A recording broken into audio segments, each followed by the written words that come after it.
ya, si se ha logrado revocar al alcalde de vuestro distrito, entonces quien va a reemplazar al alcalde va a ser el primer regidor accesitario. ¿Qué es eso, profe? No entiendo. Les explico, mire. Cuando usted postula a un cargo, por ejemplo, para ser alcalde, usted presenta su lista, encabezada por usted como candidato a la alcaldía y sus candidatos a ser regidores. Pero aparte de eso, usted tiene que presentar una lista con sus regidores accesitarios. ¿Qué son accesitarios? Regidores suplentes. Ya, suplentes. ¿Listo? Actualmente los regidores accesitarios están pues en sus casas, felices, trabajando en otra cosa.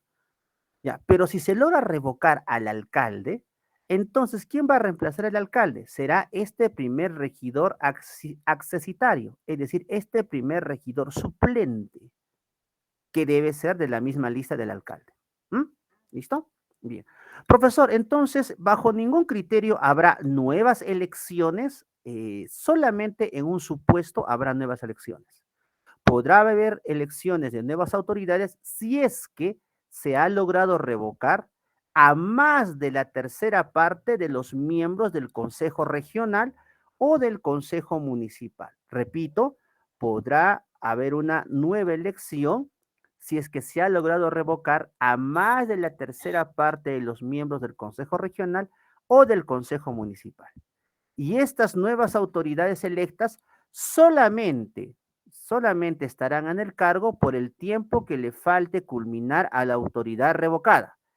Es decir, si la autoridad revocada le queda 1 año y 2 meses de mandato, pues solamente estas nuevas autoridades electas estarán en el cargo por este año y 3 meses nada más. ¿Listo? Muy bien. Entonces ya hemos hablado de la revocatoria. Ahora vamos a hablar de la remoción. ¿Qué es la remoción? La remoción de autoridades es el derecho que tenemos nosotros para poder retirar del cargo, sacar del cargo a cualquier autoridad o funcionario público. Profe, entonces, si es a cualquier autoridad o funcionario público, sería igual pues que la revocatoria. No, no, no, no, no. La revocatoria, métete eso bien en la cabeza, la revocatoria es para autoridades que provienen de sufragio. La remoción es para autoridades o funcionarios públicos que hayan sido designados en el cargo. Designados, por ejemplo, ¿por quién? Por el gobierno central o por el gobierno regional. ¿Mm? Profe, ¿cómo es esto de autoridades designadas en el cargo? No entiendo. Les explico, mire. Por ejemplo, a ver, salón de clase. En la región Arequipa, en nuestra región Arequipa, ¿quién es la máxima autoridad en salud?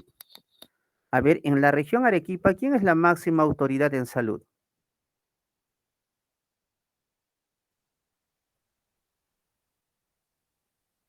Vamos, jóvenes, en la región Arequipa, en nuestra región Arequipa, ¿quién es la máxima autoridad en salud?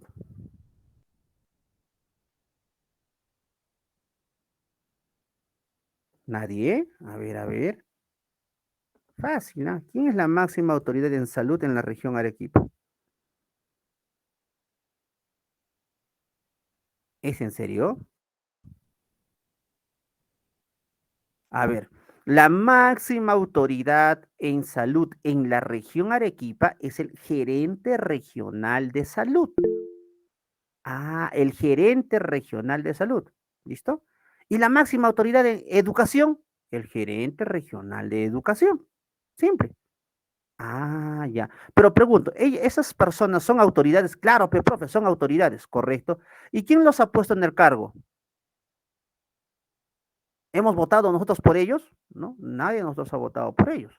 ¿Ya? Son autoridades que están en el cargo porque han sido designados en el cargo. ¿Quién los ha puesto ahí? El gobernador regional. Ah, te das cuenta, han sido designados en el cargo. ¿Ya? Correcto, muy bien. Entonces, la remoción me sirve a mí para sacar del cargo a cualquier autoridad que haya sido designada en el cargo, por ejemplo, ¿quiénes? El prefecto, el subprefecto, los jefes de área, los gobernadores regionales, los directores regionales, los tenientes gobernadores, ¿ya? Todos ellos son autoridades, sí, pero que han sido designadas en el cargo. Profe, ¿y qué necesito yo para sacarlos? Por ejemplo, juntar firmas, el 50% de firmas de los ciudadanos que provengan de la jurisdicción electoral, ya donde estoy solicitando que la remoción proceda. Ya está. Ahora, la autoridad que ha sido objeto de remoción, es decir, a la que he logrado sacar, no podrá volver a ocupar este cargo siquiera por los siguientes 5 años. Profe, ¿y cuál es la excepción? ¿Cuándo no procede la remoción? Ya está. La remoción no procede contra los jefes político-militares en zonas declaradas en estado de emergencia. Repito, la remoción no procede contra los jefes político-militares en zonas declaradas en estado de emergencia. ¿Listo? Muy bien. Ahora, siguiente mecanismo de control ciudadano. Vamos a hablar de la demanda de rendición de cuentas. La demanda de rendición de cuentas, jóvenes señoritas, ¿ya? Es el derecho que tenemos nosotros, los ciudadanos, de interpelar a nuestras autoridades. Profe, ¿qué significa interpelar?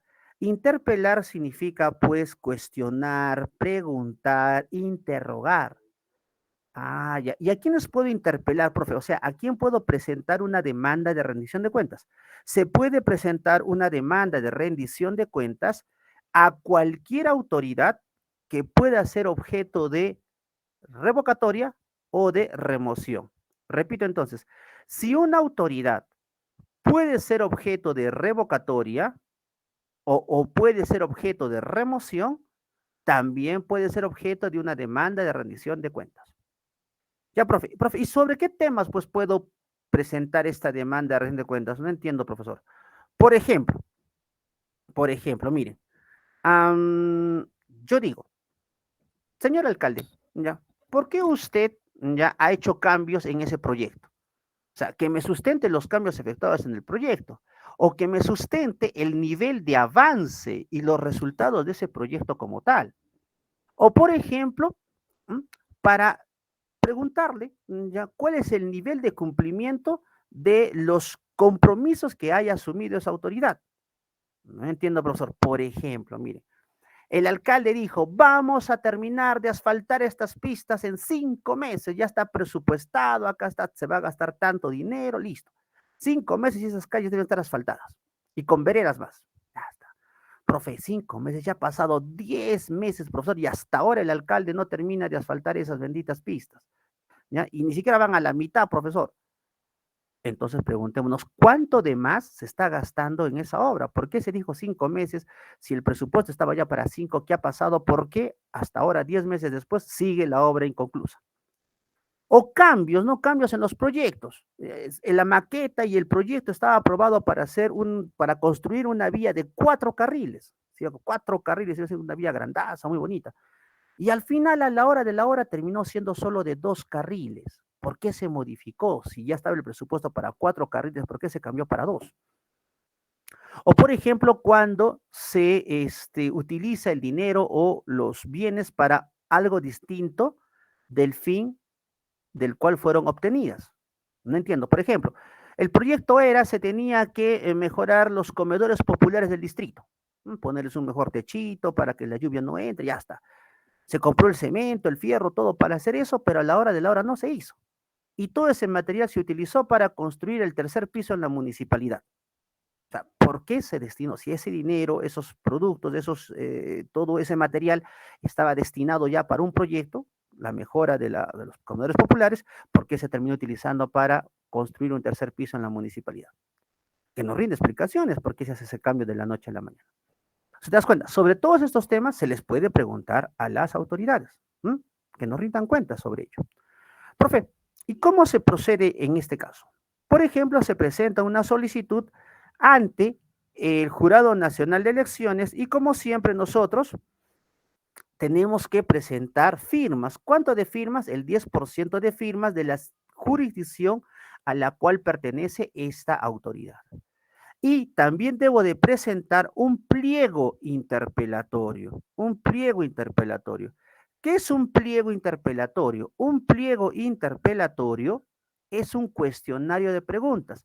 Son preguntas que yo quiero que esa autoridad me responda. Ojo, y cuando hablamos de un pliego interpelatorio, no estamos hablando pues de 15, 10 preguntitas, no.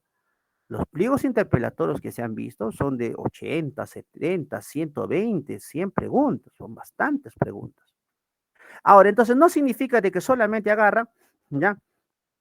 Y la autoridad, el alcalde reciba el pliego interpelatorio y diga, ah, ya, muy bien, tengo que responder estas preguntas, pero ahorita no tengo tiempo, pues, ¿no? Como soy el alcalde, soy un hombre muy ocupado, entonces lo voy a responder de acá a 6, 7 meses. No, la ley dice muy claramente, que este pliego interpelatorio tiene que ser respondido por el alcalde en un plazo no mayor de 60 días calendario.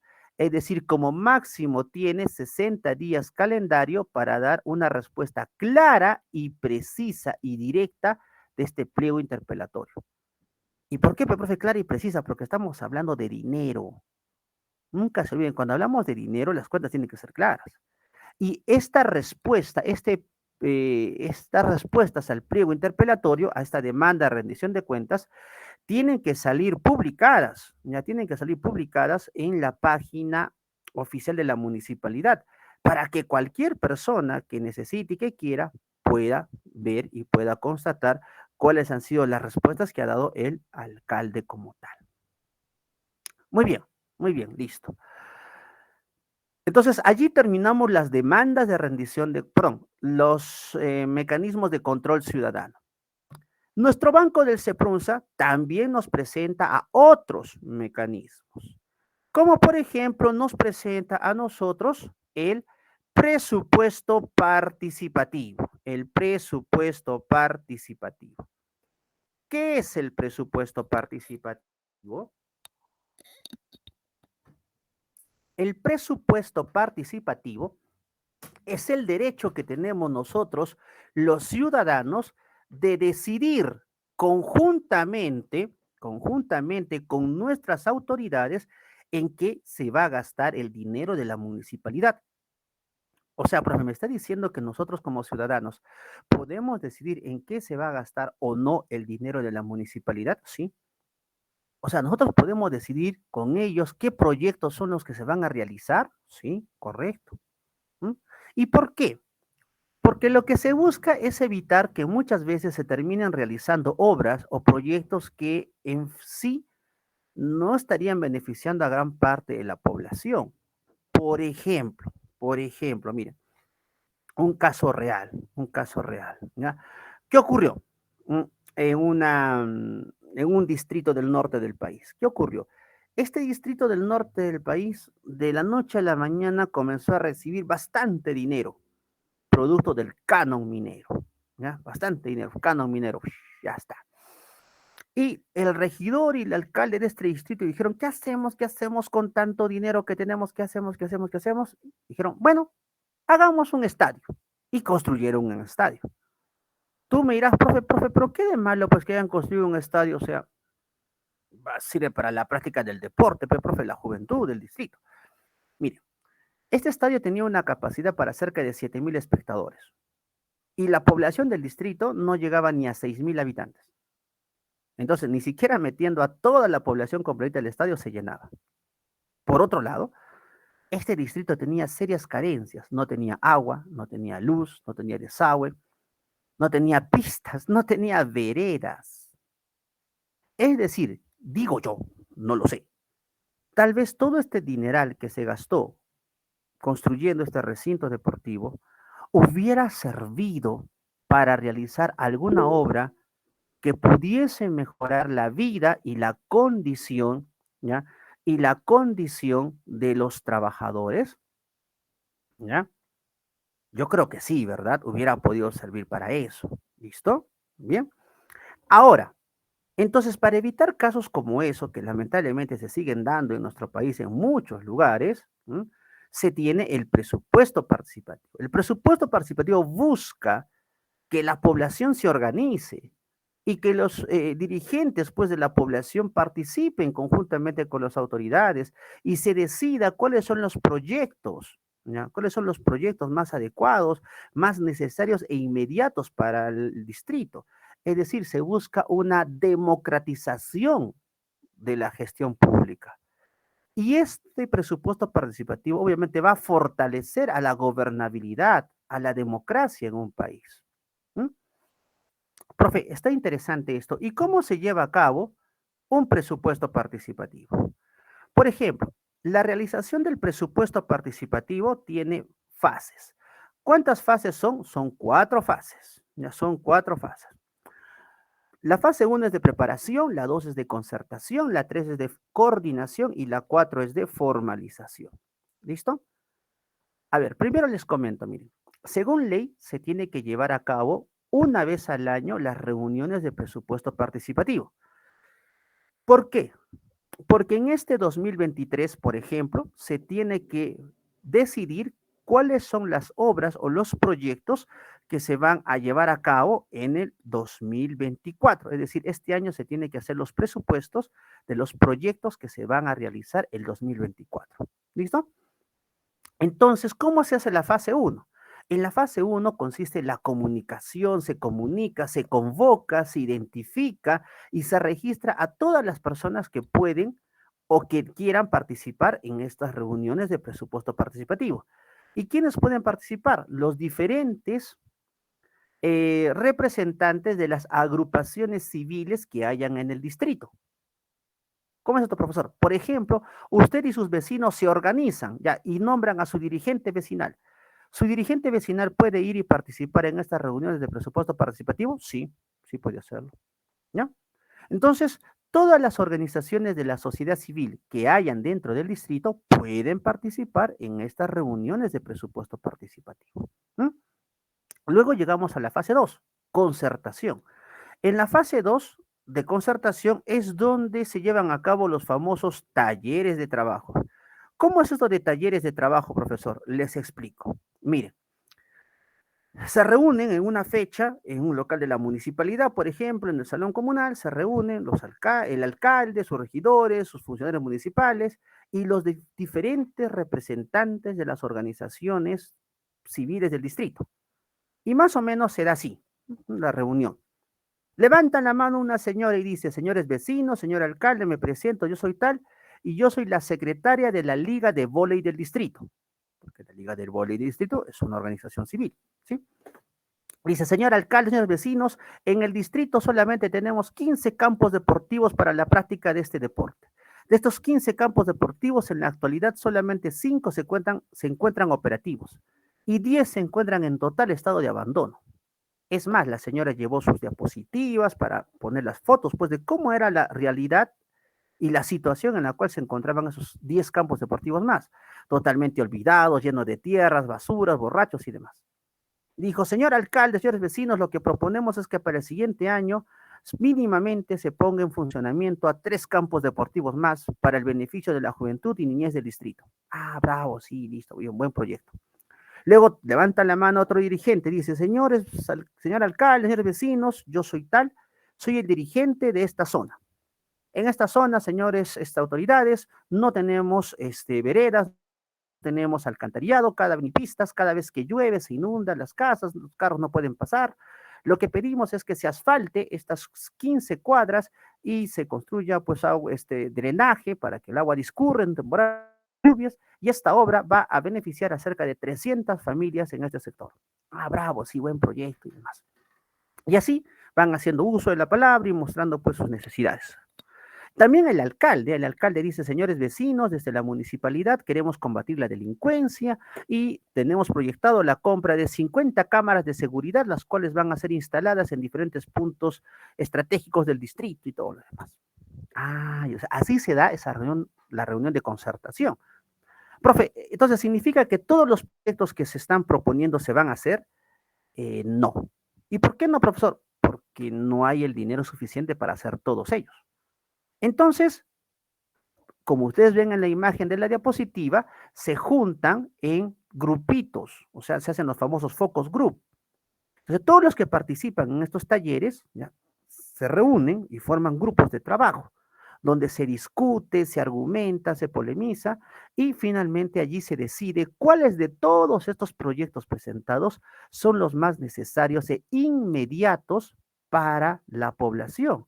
Se puede juntar proyectos, hacer proyectos más grandes y al final se firman los acuerdos y se llegan a compromisos. ¿Listo? Ahí se decide cuáles son los proyectos que se tienen que realizar por la municipalidad el siguiente año. Luego llega la fase de coordinación y finalmente la fase de formalización, donde se entiende que ya se ha realizado el proyecto y se tiene que dar la rendición de cuentas. ¿Mm? Entonces, si ustedes se dan cuenta, jóvenes, señorita, nosotros, ya, la ley nos permite a nosotros, a los vecinos, a usted, a mí, también comprometernos con el desarrollo y el crecimiento y la mejora de las condiciones de vida en nuestro distrito. Muchas veces, ¿qué hacemos? No le echamos la culpa todo al alcalde, ¿no? Ese alcalde nunca ha hecho nada por mi distrito, profesor. Ningún alcalde ha hecho nada. Desde que yo era chiquito, al frente de mi casa hay una cancha de tierra y ningún alcalde ha hecho nada, profesor. Ni un alcalde. Lo único que han hecho ha sido obras, pero por otros sectores del distrito. Nunca en mi sector. A ver, preguntémonos.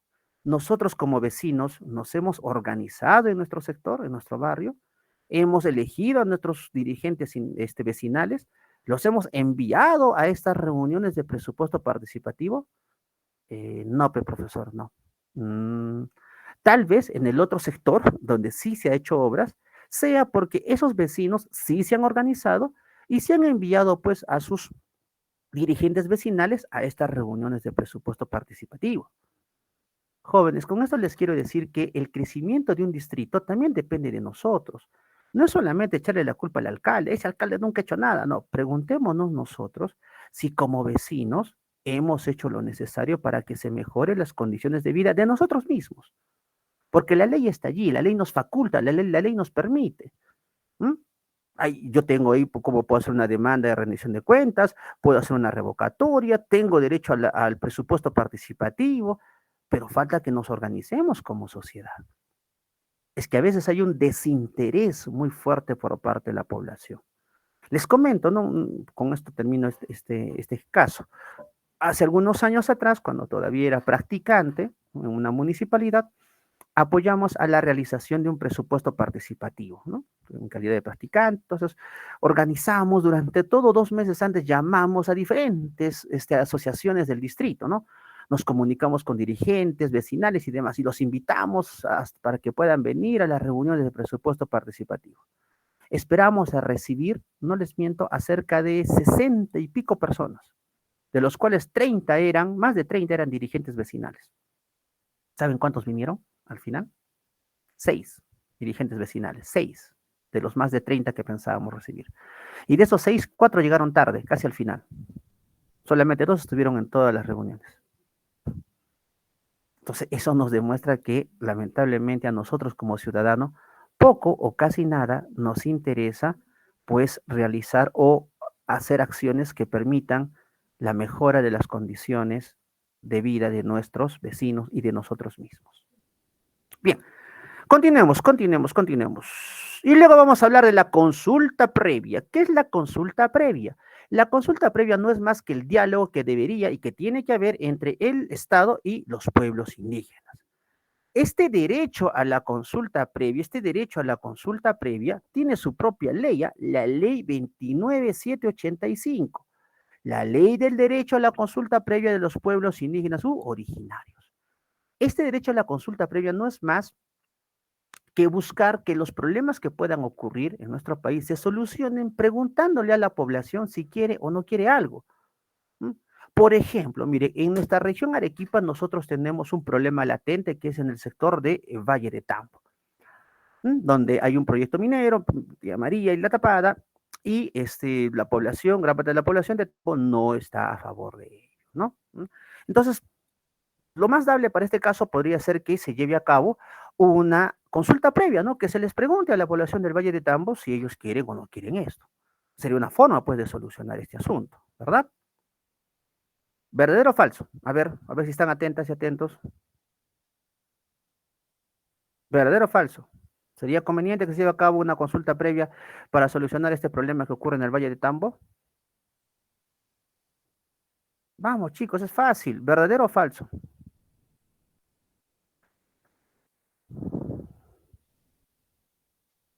Vamos, jóvenes, suscriban, verdadero o falso. A ver, verdadero, verdadero. Listo. Bien, vamos, los demás, ¿dónde están, jóvenes? Escriban. Tan fácil que es poner una B o una F.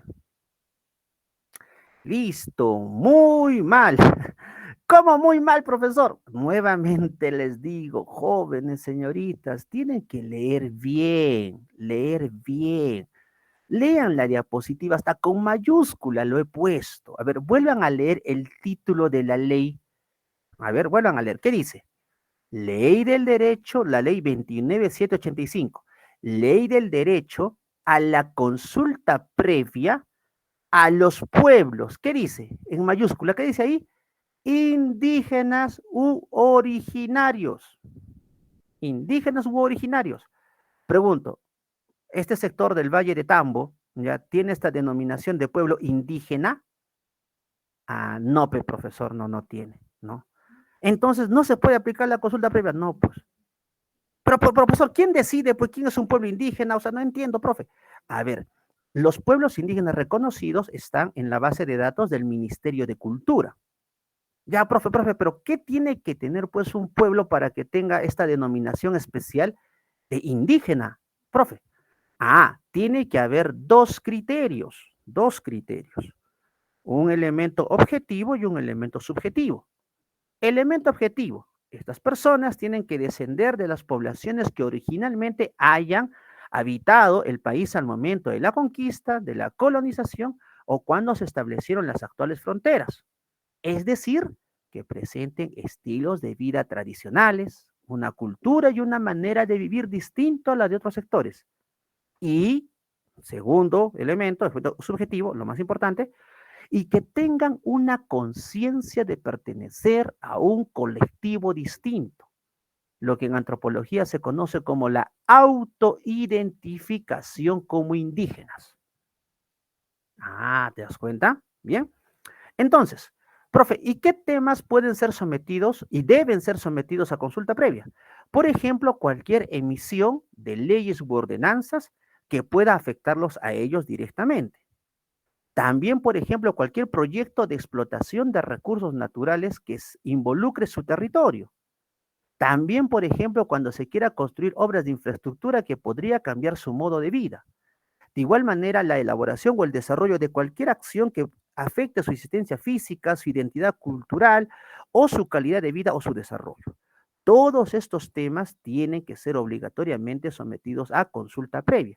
Y no solamente porque lo diga esta ley 29785, sino también porque es un convenio reconocido, el convenio 169, que se dio con la Organización Internacional del Trabajo. Es decir, es el derecho de estas poblaciones que les asiste.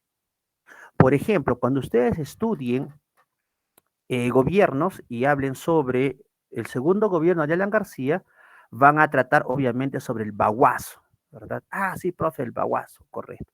El baguazo en sí fue una situación de conflicto social. ¿Por qué? Porque el gobierno ya, dio luz verde a un proyecto de extracción de recursos naturales sin antes haber hecho una consulta previa a los pueblos indígenas de este sector de la Amazonía. ¿Mm? Y los pueblos de este sector lo único que querían que era, respeta la ley. ¿Qué dice la ley? Pregúntame si quiero o yo no quiero eso. Solamente Estado peruano cumple la ley, no se te pide más. Recuerden que en un Estado de derecho nadie debe estar por encima de la ley, ni siquiera el mismo Estado, ni el presidente, ni nadie. Todos nos sometemos al cumplimiento de las normas y el Estado con mayor razón. O sea, si la ley dice que se tiene que someter a consulta previa, entonces se tuvo que haber sometido a consulta previa. No se hizo así y eso generó la protesta por parte de la población. Bien, hasta acá, jóvenes, es la parte que tengo que trabajar. ¿Hasta acá hay alguna pregunta? ¿Hay alguna duda de esta primera parte? A ver, chicos, chicas, ¿hay alguna pregunta, alguna duda? ¿O todo claro? Por allá creo que había una pregunta, leí en el chat de su compañera. Jocelyn me dice, y en caso del pliego interpelatorio no ha respondido durante el tiempo dado que procede, una sanción. ¿Quién puede sancionar al alcalde? El alcalde dice, ya tiene 60 días para presentar la respuesta al pliego interpelatorio. Y el alcalde no presenta, pues no quiero pues, presentar, ¿no? No quiero, no. 60 días, me da. No, no presento la respuesta. Puede ser objeto de sanciones. Desde la misma Contraloría General de la República, y si se dé el caso y se demuestra malversación de fondos, hasta puede intervenir la Fiscalía. Y obviamente involucrar sanciones no solamente administrativas, sino también penales. Bien. ¿Qué otra pregunta? ¿A ver, alguna preguntita más? ¿O todo claro, jóvenes?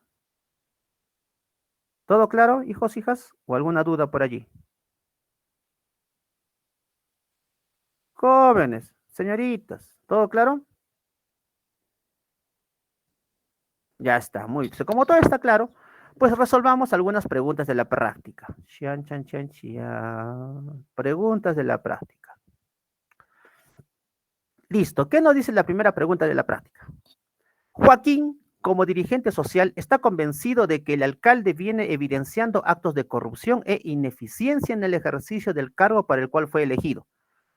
Me dice, profesor, ¿qué es la previa en los movimientos de marcha? ¿Qué? No entiendo, señor Francisco, su pregunta.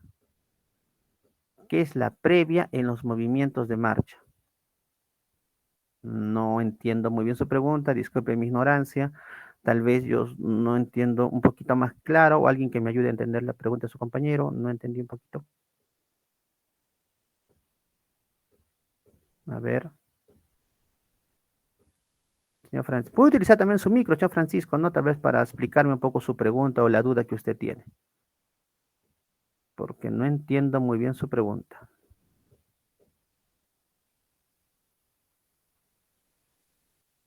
A ver, retrocedamos. Está en la diapositiva, profe. A ver, vamos a retroceder. Chan, chan, chan, chan. A ver.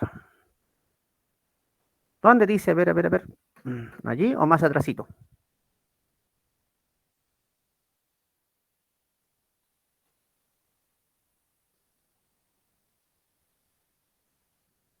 ¿Más atrás? ¿Ahí?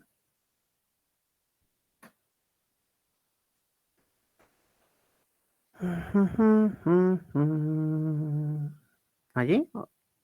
¿Dónde dice? A ver, profesor, ¿qué es la previa en los movimientos en marcha? ¿Dónde está eso?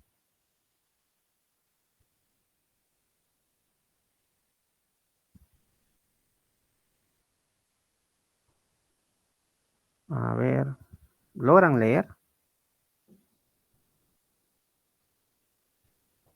No logro leer en esta diapositiva.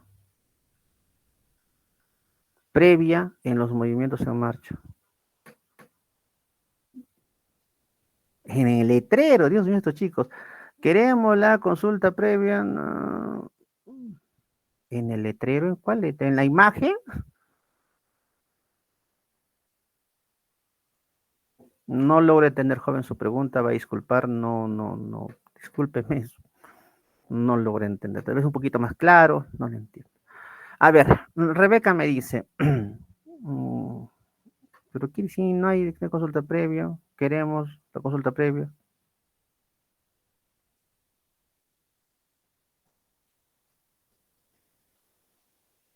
Mm,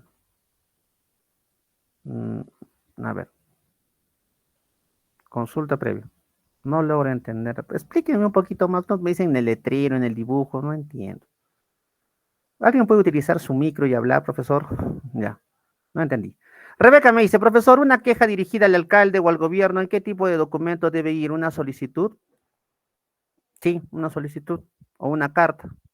Yo como vecino puedo escribir una carta al alcalde, sí, una carta dirigida al alcalde, como un ciudadano común y silvestre. Ya está. Bien, ¿alguna otra duda, jóvenes? O sigamos con las preguntas de la práctica, creo que estamos haciendo. Ya está. Pregunta de la práctica.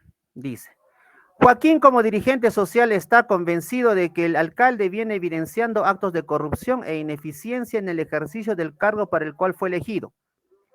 Además, está seguro de que no es el único involucrado, ya que hay varios regidores comprometidos y por ello deberían ser cambiados.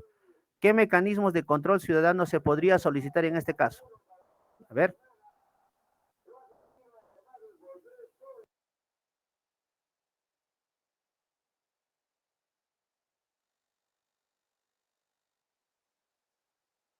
A ver, recuerden, ¿a quién quieren sacar del cargo? ¿A quién quieren sacar? Al alcalde, ¿verdad? Y también algunos regidores. El alcalde y los regidores provienen de elección popular, claro, profe, provienen de elección popular. Entonces, ¿qué mecanismo puedo utilizar allí? La revocatoria. Muy bien, la D, revocatoria. Muy bien, siguiente pregunta, y se van a disculpar, están haciendo bulla acá fuera de mi casa, pero bueno. Dice, un grupo de ciudadanos y representantes de diversos gremios se juntaron para conformar el colectivo revocatorio Arequipa, Dignidad, grupo que buscó destituir a las principales autoridades de la región sureña. ¿Cuál es el procedimiento a seguir en una revocatoria? Marca la alternativa incorrecta. La D es la alternativa incorrecta. El Jurado Nacional convoca consulta popular entre los 90 días siguientes de solicitud formalmente. ¿Esa es la incorrecta? A ver, recuerde. Lean la alternativa C. A ver, lean la C que dice presentar los planillones de firmas y un CD. ¿Ante quién? Ante RENIEC. ¿Se presenta ante RENIEC esto? No. ¿Ante quién se presenta? ¿Ante quién se presenta? Ante la OMPE. Ante la OMPE. Ah, entonces acá dice RENIEC. Es falso, P la C. ¿Ya? Muy bien. Cuatro. Cuatro. Bueno, la otra pregunta. Dice, los vecinos del distrito de Cerro Colorado, debido a actos de corrupción cometidos por el teniente gobernador, deciden recolectar firmas para que se destituya a dicha autoridad de su cargo. ¿Qué mecanismo de control ciudadano se está aplicando? A ver, ¿qué mecanismo de control ciudadano se está aplicando en este caso?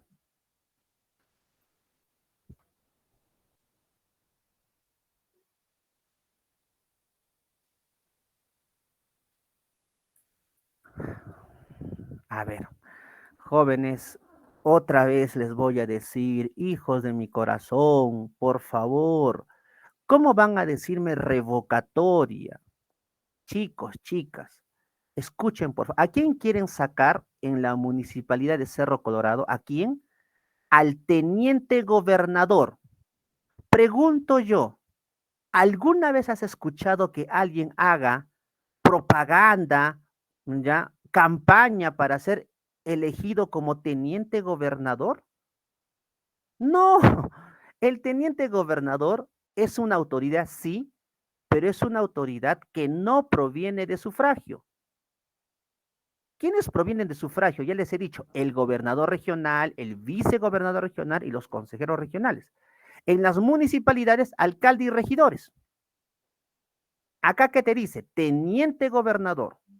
Entonces, el teniente gobernador, ¿ya? Es una autoridad que ha sido designado en el cargo. ¿Y cuál es el mecanismo de control ciudadano que me sirve a mí para sacar del cargo a una autoridad que ha sido designado en el cargo? Pues es la remoción de autoridades. ¿Cuánto de firmas? 50% de firmas del electorado de la circunscripción a la cual pertenece. Jóvenes, lean bien, ¿ah? Siguiente pregunta dice, la remoción es el derecho que tenemos todos los ciudadanos para sacar del cargo a determinados ¿qué? Funcionarios, pues correcto, muy bien, muy bien. Ahora sí, ya está. Jóvenes, recuerden, tienen que leer, ¿ah? Tienen que leer, jóvenes señoritas, tienen que leer mucho más, ¿ah? Con más cuidado, no marcar hacia lo loco la respuesta. ¿Listo? Bien, de las 5 es la D. Bien. Ahora sí, regresemos. Vamos a continuar con el tema. Nos hemos quedado acá. ¿Listo? Hemos visto acá mis diapositivas bien bonitas, como siempre. Ahora vamos a continuar. Recuerda, todo lo que estamos hablando en esta clase tiene que ver con la participación ciudadana. ¿Listo? Todo lo que tenga que ver en esta clase tiene que ver con participación ciudadana. Recuerda, en una democracia es muy importante la presencia de organizaciones políticas, ¿ya? Y la presencia de organizaciones civiles, ¿ya? Repito, ¿ah? Repito.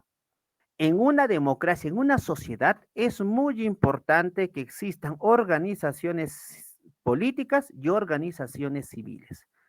Y las organizaciones civiles, perdón, organizaciones políticas, son indispensables, ya que ellas van a exteriorizar un derecho constitucional, ¿ya?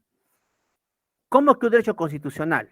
Por ejemplo, la Constitución en su artículo 35 nos señala, nos dice, los ciudadanos, o sea, nosotros, podemos ejercer nuestros derechos individualmente o a través de organizaciones políticas, movimientos o alianzas conforme a ley.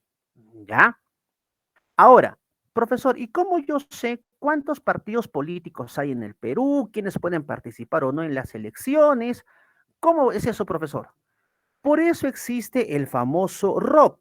¿Qué es el ROP? El Registro de Organizaciones Políticas, que es el encargado de tener y de saber cuáles actualmente, cuáles son los partidos o movimientos políticos que pueden participar en determinados procesos electorales. Y el ROP está a cargo del Jurado Nacional de Elecciones. Ahora, si hablamos nosotros de organizaciones políticas, en nuestro país existen tres tipos de organizaciones políticas. En el Perú nosotros tenemos uno, a los partidos políticos, dos, los movimientos regionales y tres, las organizaciones políticas de alcance local, llámese provincial o distrital. Repito, en el Perú tenemos tres tipos de organizaciones políticas: los partidos políticos, los movimientos regionales y las organizaciones políticas de alcance provincial o distrital. Profe, ¿y por qué se caracterizan los partidos políticos? Bueno, los partidos políticos se van a caracterizar, ¿ya? Porque van a tener un alcance nacional. Es decir, van a poder presentar candidatos para cualquier proceso de elección popular que se lleve en todo el Perú. Además, los partidos políticos se entiende que están basados en una estructura interna muy fuerte. Es decir, poseen estatutos, poseen una organización permanente, se puede decir, en el tiempo. ¿Ya? Ahora, los partidos políticos tienen también un alto nivel de decisión política como tal. ¿M? Profe, ¿y cómo es esto de alcance nacional? No entiendo. A ver, para que entendamos mucho mejor, mira este cuadrito, dice. En este cuadrito nos dice, mira, los partidos políticos pueden presentar candidatos a cualquier elección a nivel nacional. Por ejemplo, pueden presentar candidatos para elecciones generales, ya sea para presidente, congresistas o parlamento andino. También pueden presentar candidatos para elecciones regionales y también para elecciones locales. Entiéndase por elecciones locales para alcaldes y regidores provinciales y para alcaldes y regidores distritales. ¿Te das cuenta? Los partidos políticos pueden presentar candidatos para cualquier elección popular que se lleve a nivel nacional. En cambio, los movimientos regionales, su nombre lo dice, movimientos regionales, solamente pueden presentar candidatos para elecciones regionales o para elecciones locales. Y las organizaciones políticas de alcance local, si son provinciales, solamente podrán presentar candidatos, obviamente, para elecciones locales, llámese alcaldes y regidores provinciales y distritales. Y las organizaciones políticas de alcance distrital solamente podrán presentar candidatos, como su nombre lo dice, solamente para autoridades, alcaldes y regidores distritales. ¿Mm? Ahora, una característica muy importante de los partidos políticos es que ellos están basados o deberían de estar basados en una ideología propiamente dicha. Jóvenes, la ideología es muy importante cuando nosotros hablamos de partidos políticos, porque se entiende o se supone o debería de ser que la ideología lo que una a los diversos miembros o militantes de un partido político, ¿ya? Alguna vez escuché el año pasado a un congresista decir, los partidos políticos deben estar libres de ideologías. y les juro que sentí vergüenza ajena. Porque ¿cómo podemos hablar de un partido político sin ideología? Es básico, es fundamental que un partido político tenga una ideología. La ideología va a partir de sus principios filosóficos, de sus ideas, de cómo ellos ya ven que se puede solucionar los problemas de un país. Ya. Pero lamentablemente, pues nos damos cuenta que lo que une a los miembros de un partido político o a la gente que está dentro de un partido político ya no es una ideología. No, ya no. Lo que une actualmente, lamentablemente, pues son otros intereses, ¿no? Cuánto de beneficio económico le podemos tener o cómo, o eso. Al final, no, oye, tú tienes dinero, sí, yo tengo dinero, sí, ¿por qué no hacemos un partido político? Ya, pues financiamos una campaña y logramos ser autoridades. O sea, ya no prima ninguna postura, oye, ¿tú qué política tienes? ¿Qué línea política? ¿Qué tendencia política? Eso ya no interesa, desgraciadamente. Entonces, lo que debe o debería de tener los partidos políticos es una ideología muy fuerte, ¿m? Una ideología, ya que esto va a representar que todos los miembros de un partido político pues asuman un compromiso con esta ideología, ¿m? Y su actuar y su accionar esté orientada a la realización de los objetivos que su ideología tiene como tal. Por eso es que en los últimos años pues se habla de una crisis de partidos políticos, que los partidos políticos no representan realmente a la población. Porque como vemos nosotros, los partidos políticos mayormente obedecen a intereses más particulares, ¿no? Empresariales, económicos y demás. Pero bueno, descuidando este importante rol que deben de jugar los partidos políticos en una democracia. En una democracia, los partidos políticos, nuestros partidos políticos, deberían de servir para fortalecer a la democracia y a las instituciones democráticas. Repito, en una democracia como la nuestra, los partidos políticos deberían de servir para fortalecer a la democracia y las instituciones democráticas y no debilitarlas, como hemos visto en los últimos años. Para muestra un botón, ¿no? Por ejemplo, en las últimas elecciones presidenciales, cuando se dieron los resultados, varios partidos políticos dijeron fraude, fraude. Sus militantes fueron a tirar piedras a la casa del presidente del Jurado Nacional de Elecciones y todo lo demás. O sea, en vez de que los partidos políticos agarren y fortalezcan a las instituciones democráticas, como los organismos autónomos encargados de un proceso electoral, hicieron todo lo contrario, buscaron debilitarlos y demás. Entonces, nos damos cuenta realmente que no se está cumpliendo pues con este importante rol en una democracia que deben de seguir los partidos políticos. Porque los partidos políticos, jóvenes y señoritas, deberían de actuar dentro de un marco de principios y valores, ¿no? Orientados a la democracia. Es cierto, no podemos exigir que no haya discrepancias, las tiene que haber y las debe de haber, porque cada partido político pues tiene una visión diferente de las cosas, pero estas diferencias en pensamiento deben ser pues debatidas, deben ser discutidas con altura, con propuestas claras, ¿ya? No debatidas, no es discutidas atacando a la persona, como hemos visto pues en los debates cuando se acercan las elecciones, ¿no? En los debates, ¿qué ocurre? Más que pues, una confrontación de ideas y de argumentos y de proyectos, es una confrontación directa a la persona, ¿no? O sea, lamentablemente, pues la razón de ser de los partidos políticos en nuestro país está en una grave crisis como tal. Pero hemos dicho que no solamente las organizaciones políticas son muy importantes en democracia, lo son también las organizaciones civiles. Las organizaciones civiles, jóvenes señoritas, ¿no? Son necesarias tan igual como las organizaciones políticas, porque las organizaciones civiles son creadas sin fines de lucro, no guardan relación con el gobierno, es decir, no dependen del gobierno. Las organizaciones civiles muchas veces son creadas y sirven como intermediarios entre el Estado y la ciudadanía y la población. ¿M? Muchas veces las organizaciones civiles van a buscar que se mejoren las condiciones de vida de los ciudadanos, porque eso está dentro de sus funciones. Tienen que prestar servicio a personas, a la población, a grupos que se encuentren en situación de pobreza, de vulnerabilidad. De igual manera, tienen que buscar, algunas de ellas buscan que se defienda y se promueva pues los derechos fundamentales de las personas. De igual manera van a contribuir a la creación del capital social, del desarrollo económico. ¿Mm? Ejemplos de organizaciones de la sociedad civil. Tenemos a los colegios profesionales, a los clubes, a los comedores populares, por ejemplo, a las ONGs, a los sindicatos de trabajadores, etcétera. ¿Mm? Por ejemplo, ustedes y sus compañeros agarran y forman un club deportivo. Ah, sí, profesor, mira, el club deportivo donde usted juega, ya sea de fútbol o vóley, ese club deportivo es un ejemplo de una organización civil.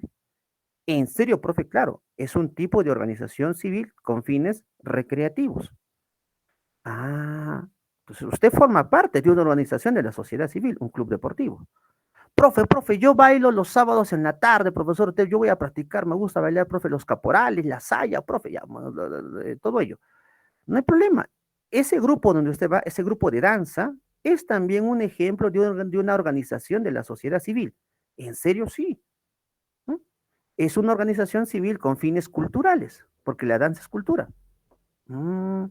Profesor, yo formo parte de una asociación que se encarga de rescatar perritos y gatitos de la calle abandonados. De igual manera, ese es un ejemplo también de una organización de la sociedad civil.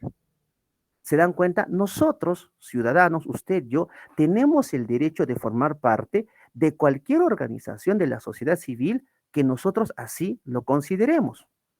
¿Ya? No solamente tenemos la opción de formar parte de las organizaciones políticas, sino también tenemos el derecho de formar parte de las diferentes organizaciones civiles que hay en nuestra comunidad. Profe, yo trabajo y yo con mis compañeros vamos a formar un sindicato de trabajadores. Excelente. Es un tipo de organización civil también. Profe, yo quiero estudiar psicología y cuando acabe psicología tengo que adscribirme, tengo que formar parte del Colegio de Psicólogos de Arequipa. Es un ejemplo también, los colegios profesionales son ejemplos de organizaciones de la sociedad civil. Ah, ya. ¿Listo? Y es nuestro derecho formar parte de ellos. Y ya que estamos hablando de organizaciones de la sociedad civil, hemos hablado hace un momento de las ONGs, ¿ya? ¿Qué es una ONG? Una ONG, joven señorita, son los organismos no gubernamentales. Las ONGs son ejemplos de organizaciones civiles que no van a depender del Estado, como ya sabemos, y que van a ser creadas sin fines de lucro. Ojo, escucha bien, las organizaciones civiles son creadas sin fines de lucro, es decir, no buscan generar ganancia, no son empresas privadas. No van a depender del Estado como tal, ¿ya? Ahora, las ONGs tienen que cumplir cierto tipo de características. ¿Ah? Por ejemplo, ellas van a prestar servicio de utilidad pública. ¿Mm? Por ejemplo, sus proyectos van a estar orientados a que se mejore las condiciones de vida de los distintos miembros de la comunidad. De igual manera, las ONGs no van a o no buscan suplantar la labor del Estado. Muchas veces los proyectos que hacen las ONGs están relacionadas a acciones que el Estado tendría que realizar, ¿m? Pero el Estado no lo hace o no cumple con ese rol, que debería de hacerlo. Entonces, esos espacios son tomados por las ONGs para llevar adelante sus proyectos. Pero su intención no es reemplazar la labor del Estado. El Estado tiene que hacer ello. ¿Ya? Ahora, también las ONGs van a buscar perseguir el beneficio o la utilidad común. ¿Listo? Es decir, las ONGs no van a buscar el lucro propio, es decir, la ganancia propia, porque son organismos, ¿ya?, que son sin fines de lucro, sino lo que van a buscar es los beneficios para las propias comunidades con las cuales ellos trabajan.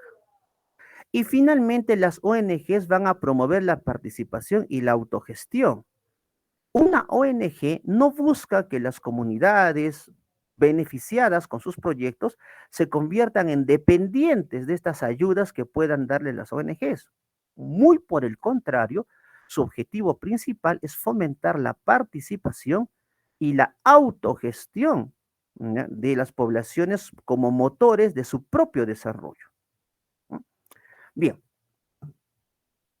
en esta diapositiva tenemos nosotros algunos ejemplos de ONG conocidas en nuestro país, ¿no? A nivel nacional tenemos el Instituto de Defensa Legal, Transparencia, Cáritas, APRODECH, ¿ya?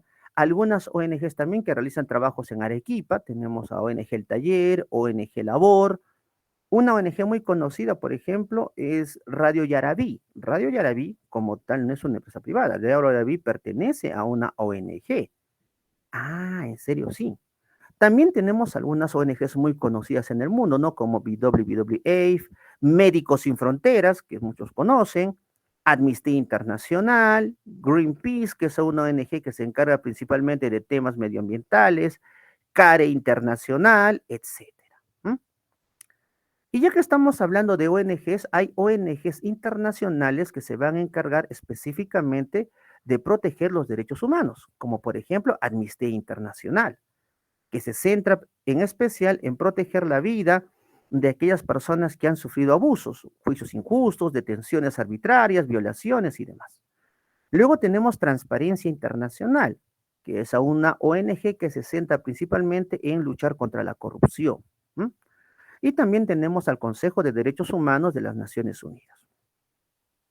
Dentro de estas ONGs que hay en nuestro país, ¿ya? Hay algunas que se centran específicamente en la protección de los derechos humanos, como por ejemplo la Coordinadora Nacional de Derechos Humanos.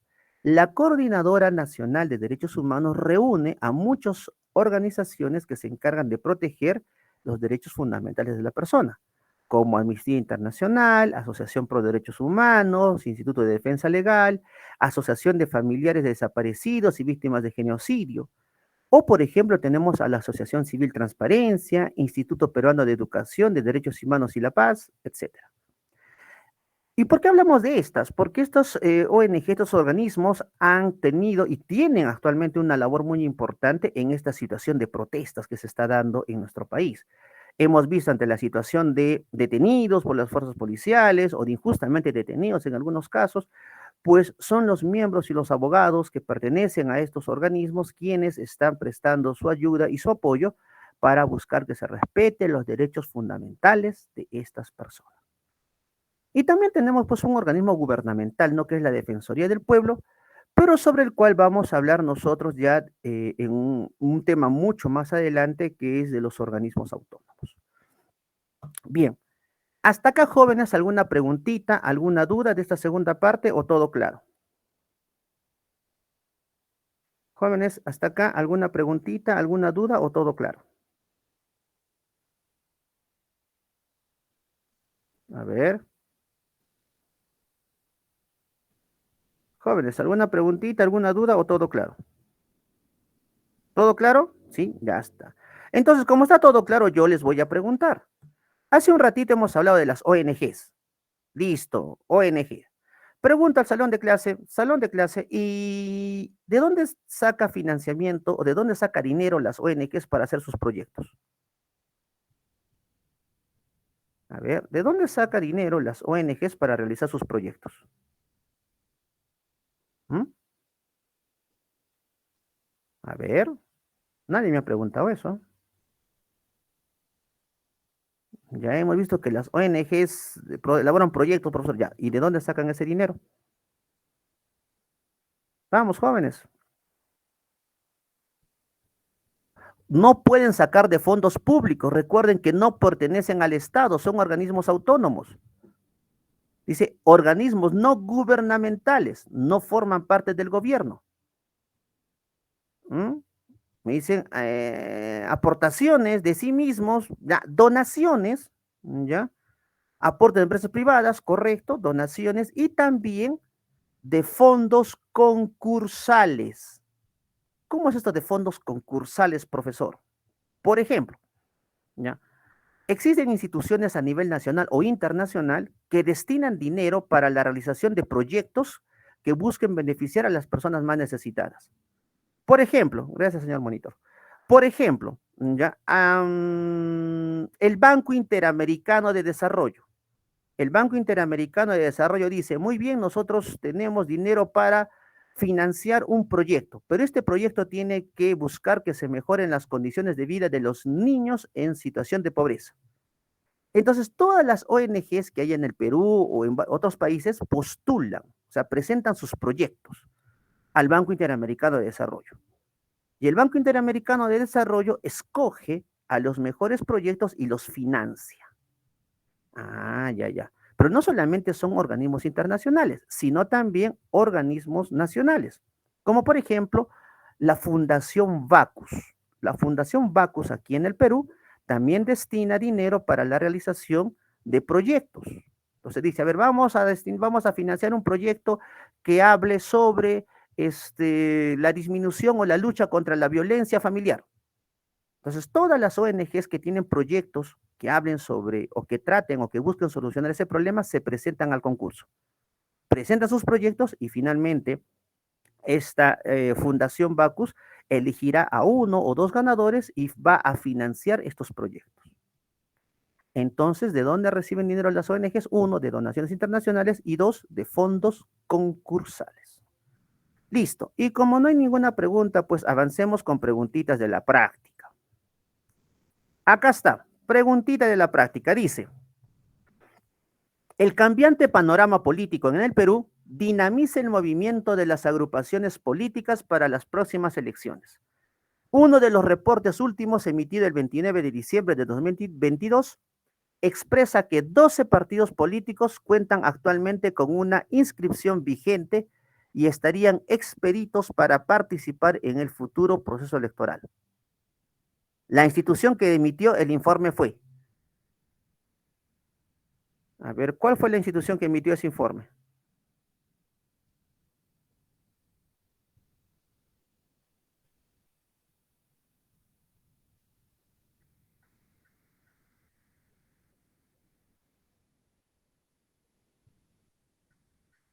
Correcto, el ROP. ¿Qué es el ROP? El Registro de Organizaciones Políticas. Muy bien, correcto, muy bien. La C.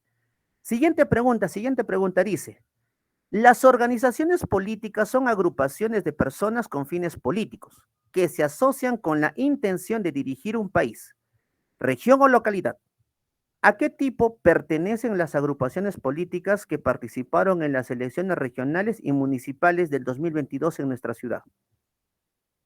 A ver, en las últimas elecciones del 2022, ¿qué tipo de organizaciones políticas participaron en los procesos regionales y municipales en nuestra localidad?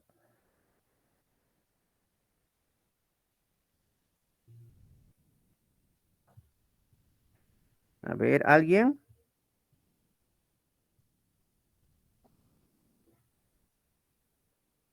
¿Nadie? Recuerden, jóvenes, el año pasado, ¿quiénes han participado en las elecciones en Arequipa? ¿Han participado movimientos regionales? Sí, profesor, sí han participado movimientos regionales. Ya. ¿Han participado organizaciones políticas locales? Sí, profe, han participado en políticas locales. ¿Han participado partidos políticos? Claro, profe, porque los partidos políticos pueden presentar candidatos a nivel nacional. Ya está. Entonces, ¿cuál sería la respuesta? Jóvenes, les acabo de leer la respuesta. La C, pues, la C, correcto. Ya está. Siguiente pregunta. Los partidos y movimientos políticos actualmente no están cumpliendo con su tarea de ser instituciones encargadas de agrupar las preferencias políticas de nuestra sociedad, y menos aún presentan idearios, planes y programas que reflejen propuestas para el desarrollo nacional. De acuerdo al enunciado, la característica que no se evidencia en la práctica de los partidos políticos es, ¿qué característica no se evidencia?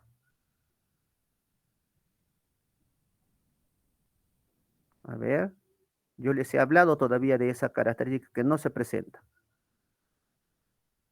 Correcto, la presencia de una ideología política. Lamentablemente, los partidos políticos hoy en día en nuestro país carecen de una ideología política como tal. Bien. Listo, jóvenes señoritas, siendo exactamente las 11:25, me voy. Adiós. Hasta la siguiente clase. Cuídense mucho. Nos vemos. Tengo que ir a reemplazar, bueno, a la hora no es de reemplazo, ¿no? ¿Cómo se llama? Claro, a la recuperación. Me voy. Jóvenes, cuídense mucho. Hasta luego, hijos, cuídense. Adiosito. Señor monitor, muchas gracias. Muy buenos días a todas y todos ustedes. Adiós, hijos. Igualmente, profesor, gracias.